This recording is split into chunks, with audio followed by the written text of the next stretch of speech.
Sammuu kireeffame yeroodhaa yerootti daabiloosiitii fi mana galmaa ta'u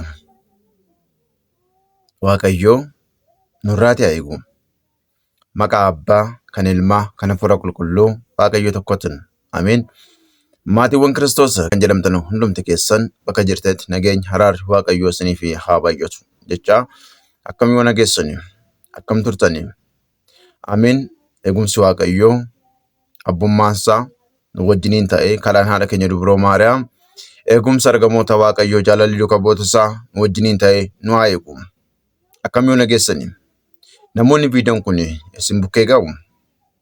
Viidiyoo kana keessatti akka of ilaaltanii gorsa obbolummaa isinii dabarsaa. Ani iddoo kamiin jira akkasin jettan nan fedha.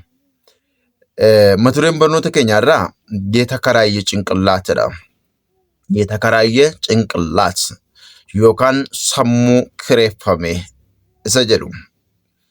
Waaqayyoo gooftaa keenya qoricha keenya Yesuus Kiristoosiitiif galanni haa ta'u ta'e gooftaan keenya yeroo biyya lafaa kanarra dhufee barsiisutti sammuu namoota daabiloosiitiif kontiraata kennaman sammuu daabiloosiitiin booji'amee jiru barnoota isaatiin abbummaa isaatiin raajii isaatiin fayyisuu isaatiin namoota hedduu bilisaa baasaa ture.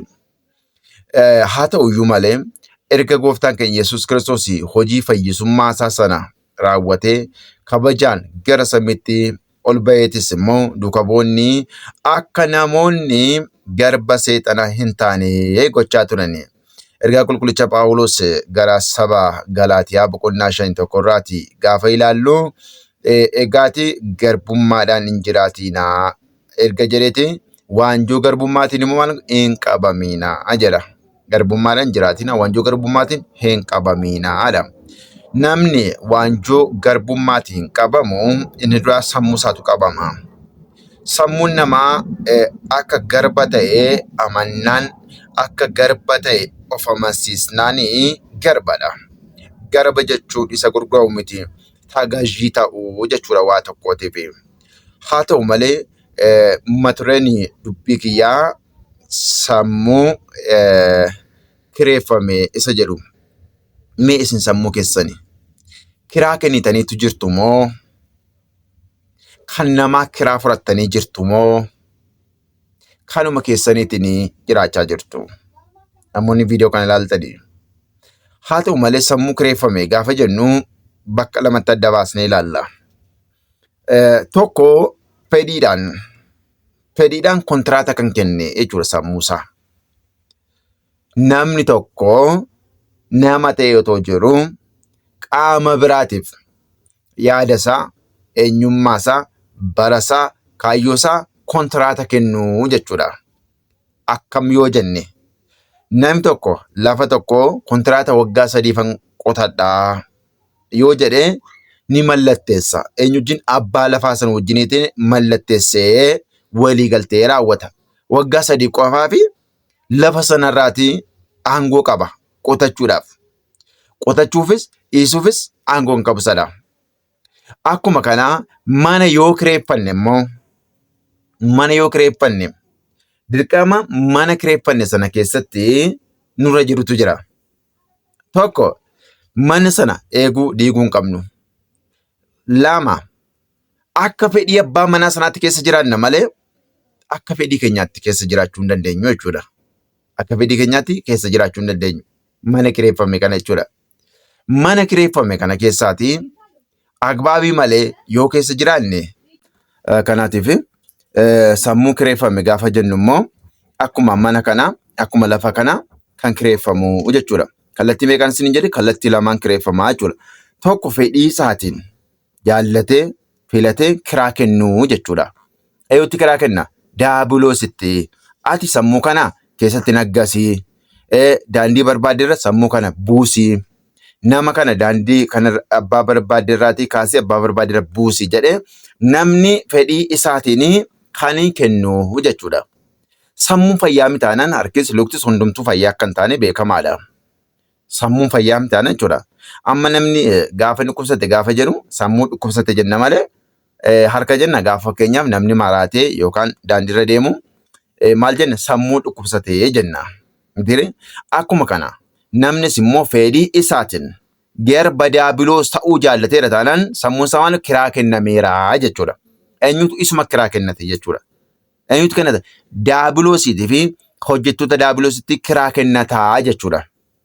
Kiraa kennatee san immoo deebisee harkaa baafachuu yoo barbaade immoo maaliin baafata? Namni kun yoo dammaqe sammuun koo kiraa kennamee jira. Sammuun koo daabiloosota karaayyee jira. Hojjettoota daabiloosota karaayyee jira.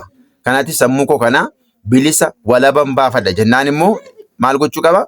Gara Waaqayyoo dhaquu qaba jechuudha. Gara Waaqayyoo dhaquu, gara amantaa dhaquu, gara kadhannaa dhaquu, gara abbootaa dhaquun sammuu isaa kana maal godha? Hidhaa keessaa baafataa jechuudha. Hidhaa keessaa baafataa.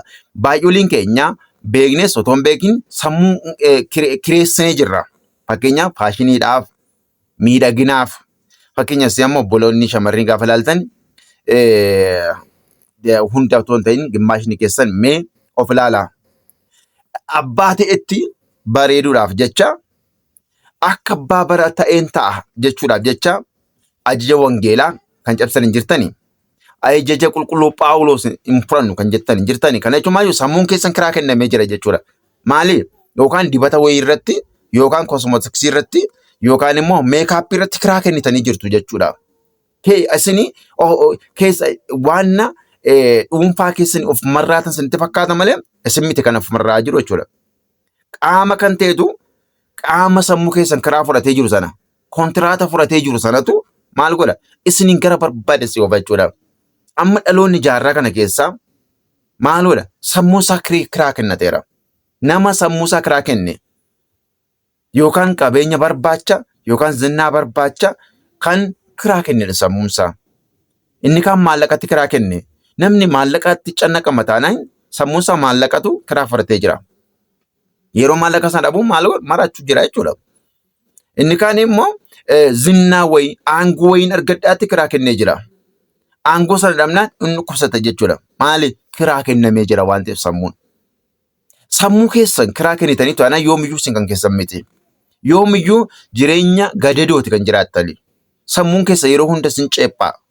Cubbuutti kiraa kennitee taanaan yeroo hunda akka ceephaamtetti jiraatta. Akka sodaattetti, akka raafamtetti, akka roomitetti jiraatta. Maaliif? Ati nibiree hin qabdu qaba. Nama biraa sirratti nibiree qaba yookaan abbaa qabeenyummaa nama biraa sirratti qaba malee ati abbaa qabeenyummaa dhuunfaa keetii miti. Kiristoos garuu akkas jedha. Isin kan keessan miteedha. Qulqullichi Phexros isin kan keessan miti maali? Dhiigaa bitamtaniittu jedha.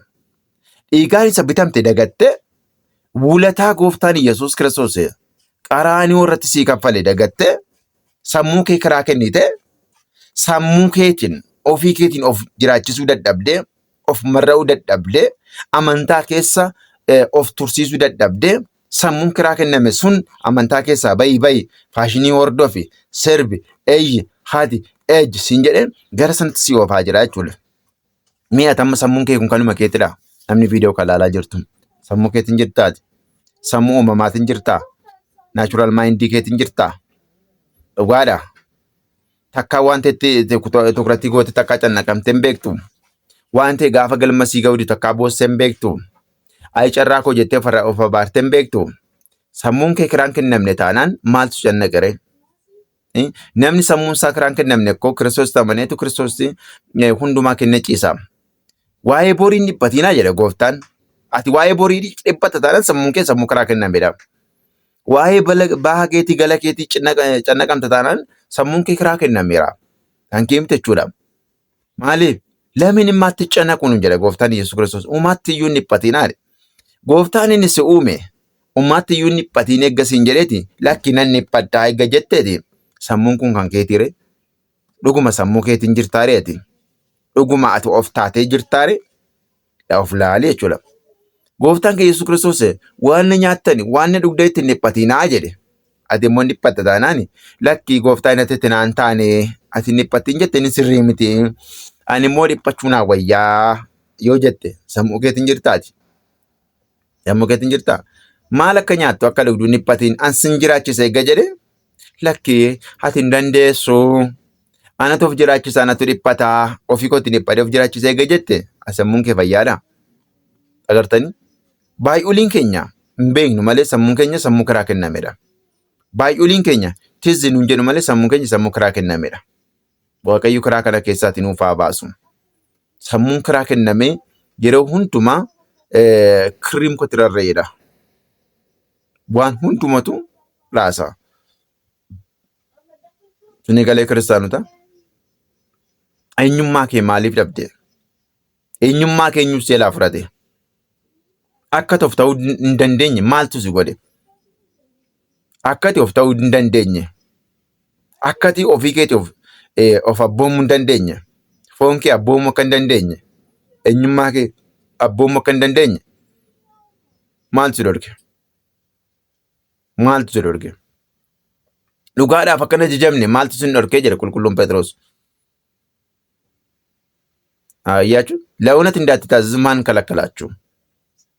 Kanaatiif yaaduun barbaachi. Kanaatiif fedhii keenyaan sammuu keenya karaa kennine sammuu karaa kennine sana immoo deeffachuu dadhabne. Fedhii keenyaan eenyummaa keenya kennine deeffachuu dadhabne. Fedhii keenyaan jaallanne filanne sa'aatii murteessine yeroo murteessine kennine deeffachuu dadhabne.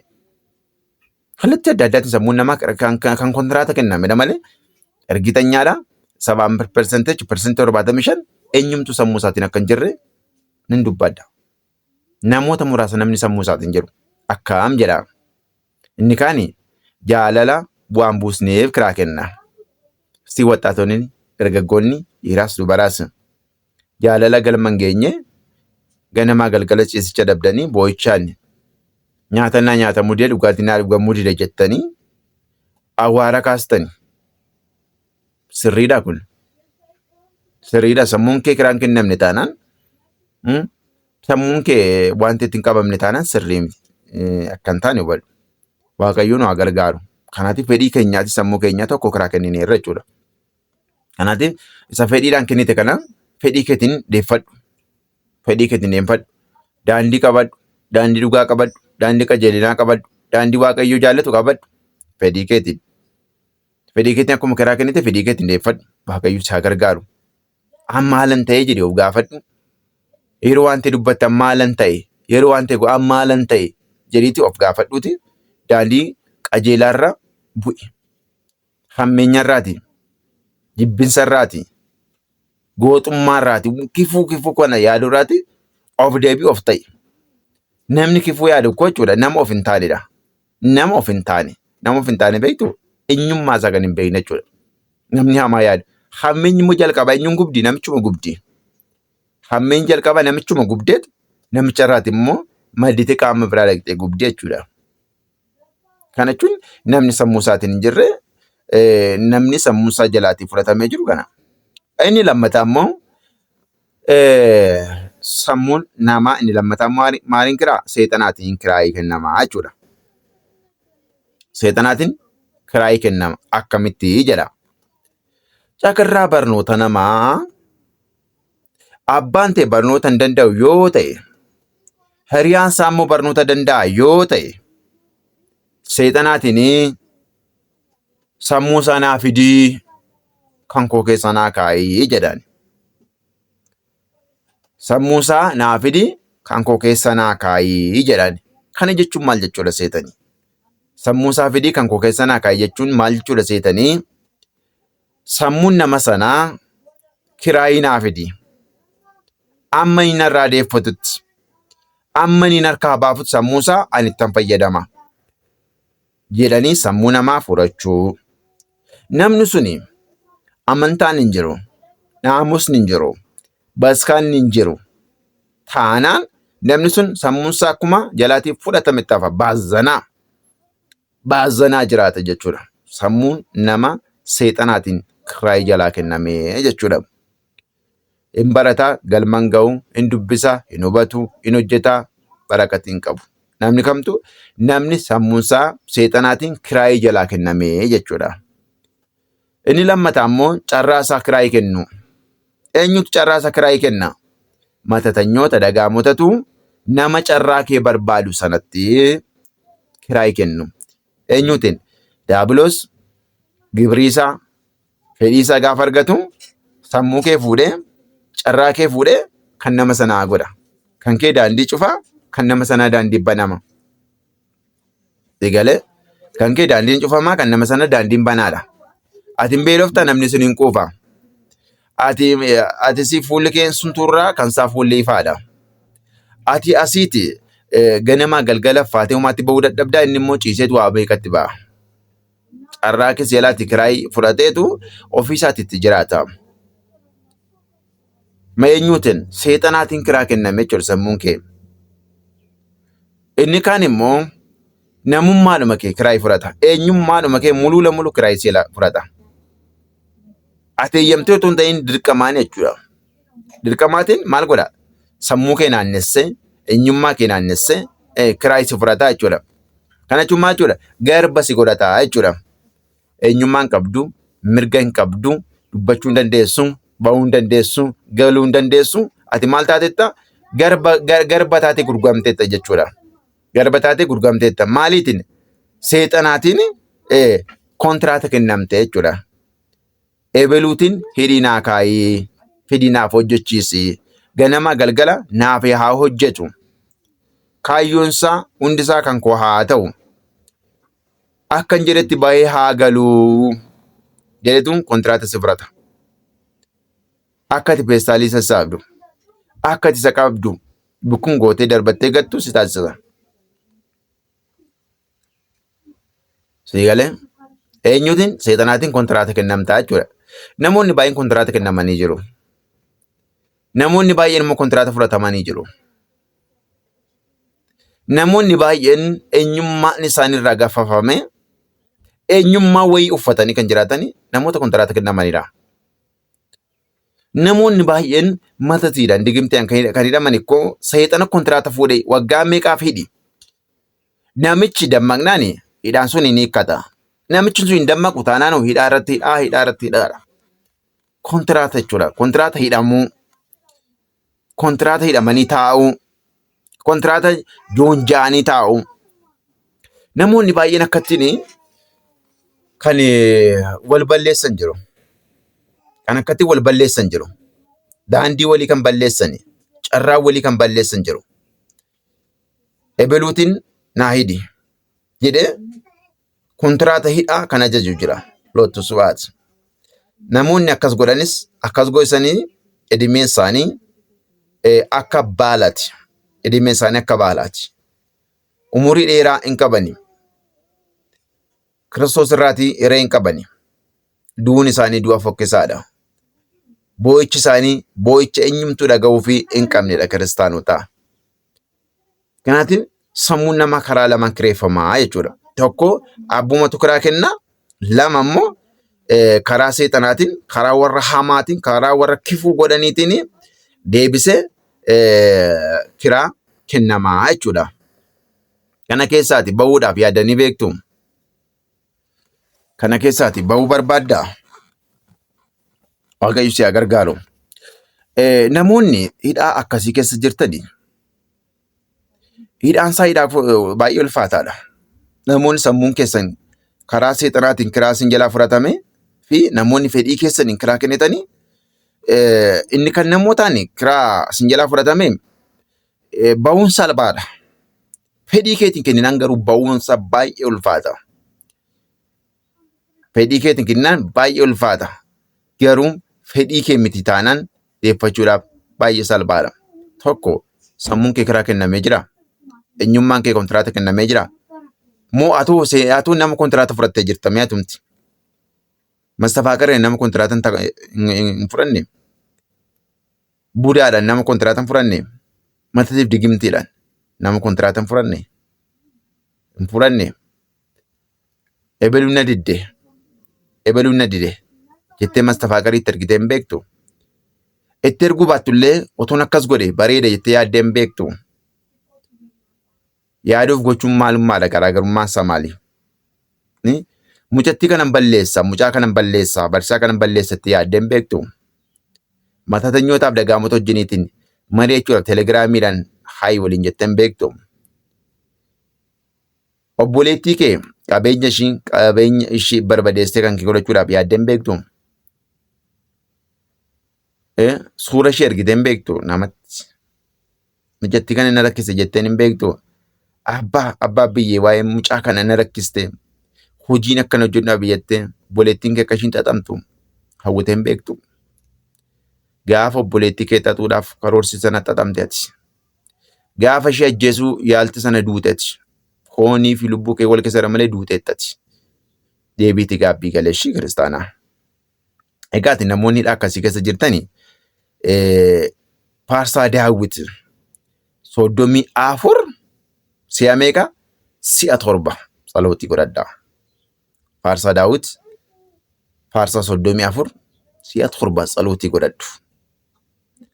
Akkas jedha meesniifan dubbisaa. Faarsaa Daawit 34 cuftuu keessatti immoo 35 jechuudha. Maaloo warra na miidhanii ati miidhii jedha. Warra na miidhanii ati miidhii. Warra na waraananis waraani. Gaachanaa fi mi'a lolaa ol fudhadhuutii anaan gargaaruudhaaf ka'i. Seefii kee itti luqqifadhuutii warra anaan ari'atanii daandii isaanii itti cufi. Lubbuu kootiin gargaaraan kee anadhaa jedhi. Warri lubbuu koo balleessuu barbaadanii hundi haa qaana'an haa salphatanis. Warri waan hamaa natti malanii booda isaaniitti haa deebi'anii. Akka abaqii qilleensaa fuudhuu haa ta'ani. Ergamaan Waaqayyoo isaan haa dadhabsiisu. Karaan isaanii dukkanaa fi mucucaa haa ta'u. Waaqayyos isaan haa ari'atu. Isaan na balleessuu fi kiyyoo naaf qopheessaniiru. Balleessaa malee lubbuu koo dhiphisaniiru. Kiyyoon isaan hin beekne isaanitti haa dhufu. Kiyyoon isaan qopheessanii isaan haa qabu. Lubbuun koo garuu Waaqayyotti ni gammaddi. Fayyisuu isaa guddaa itti ni gammaddi. Lafeen koos hunduu akkana sin jedhu. Maaloo kan akka keenyu. Kan rakkate isa buutu harkaa, isa rakkataa fi hiyyeessaa buttoota harkaa ni fayyiftaa. Ragaa baatonni hamootni na irratti ka'anii. Waan ani hin beeknes na irratti odeessani. Gaarummaa koof hamaa naa deebisanii. Jireenya koo dhala dhabsiisanii. Ani garuu yeroo isaan dhukkubsatanitti uffata gaddaan uffadhe. Lubbuu koo soomaan hin dadhabsiise. Kadhannaa koos bobaa kootti deebi'e. Michuu koo fi obboleessa koof akka ani taasisutan isaaniifis nan raawwadhe. Akka haadha koof boo'utti mataa koo gadi qabee natti yaa'ani ni gammadanis. Yakkamtoonni ana irratti walitti qabamanii. Anis hin beekne. Na baqasan malee hin dhiifne. Na qorani kolfaanis of jajanii. Ilkaan isaanii qaratanii. Maaloo hanga yoomitti na ilaaltaa? Lubbuu koo hojii hamaa isaanii irraa. Qofummaa koos leencota irraa hammisi. Maaloo yaa'ii isaa olaanaa keessatti siif nan bitama. Uummata hedduu keessattis nan si galateeffadha. Warri akkasumaan na jibbani narratti hin gammadin. Warri akkasumaan na lolanis ijaa walitti hin dabarsin. Anaa fi nageenya dubbatuuti. Arraba gowwoomsaa dheekkamsaa mari'atu. Afaan isaanii na irratti gadi dhiisani. Baga ija keenyaan isa argine naan jedhu. Maaloo ati argiteettaa hin callisini. Maaloo narraa hin fagaatin. Yaa Waaqa koo, yaa Gooftaa koo, ati murtiidhaaf naaf ka'i. Maaloo murtoo gaarii naa murteessi. Maaloo yaa Waaqa koo, akka qajeelina keetti naa murteessi. Na irratti akka hin gammanne. Keessa isaanittis baga lubbuun keenya itti gammadde akka hin jenne. Akkasumas isa liqimsine akka naan hin jenne. Warri rakkachuu kootti gammadani haa qaana'ani. Waliin haa gidirfamani. Warri na irratti of jajani qaanii fi gadadummaan haa haguugamani. Warri qajeelina koo jaallatani haa gammadani. Gammachuu olaanaa isaaniif haa ta'u. Waaqayyo nageenya tajaajila isaa jaallatu yeroo hundumaa olaanaa haa ta'u haa jedhan. Arrabni koo qajeelina kee yeroo hundumaa galata kee ni dubbata. Galanni Abbaaf, Ilmaaf, Hafuura Qulqulluuf haa ta'u. Warreen sammuun keessan yeroo hundumaa isin dhiphatu kadhannaa kana si'a 7 kadhadhaa. Bishaan of fuuldura kaawwadhaatii bishaan keessan irratti yeroo kadhattanii kaatanii yaa abbaa keenyaa jettanii yeroo xumurtanii kaatanii harka keessanii bishaachee yeroo eebbisanii kaatan bishaacha harka keessatti naqattanii dibachuu. Yoo bishaan dhabdanoo yookaan soomaa jirtu yoo ta'e maal gootu si'a 7 yookaan 3 intiffettanii wala keessan dhagna keessan xaragachuu. Yeroo sana sammuun keessan inni diinaatiin fudhatame inni matatiif digimtiidhaan fudhatame sinii deebi'a. Kana jechuun sammuu gaafa jennu qaama miira keenya kan to'atudha. Qaama miira keenya kan to'atu keessaa tokko dhabamnaan immoo baay'ee rakkoodha mitiiree kiristaanotaa.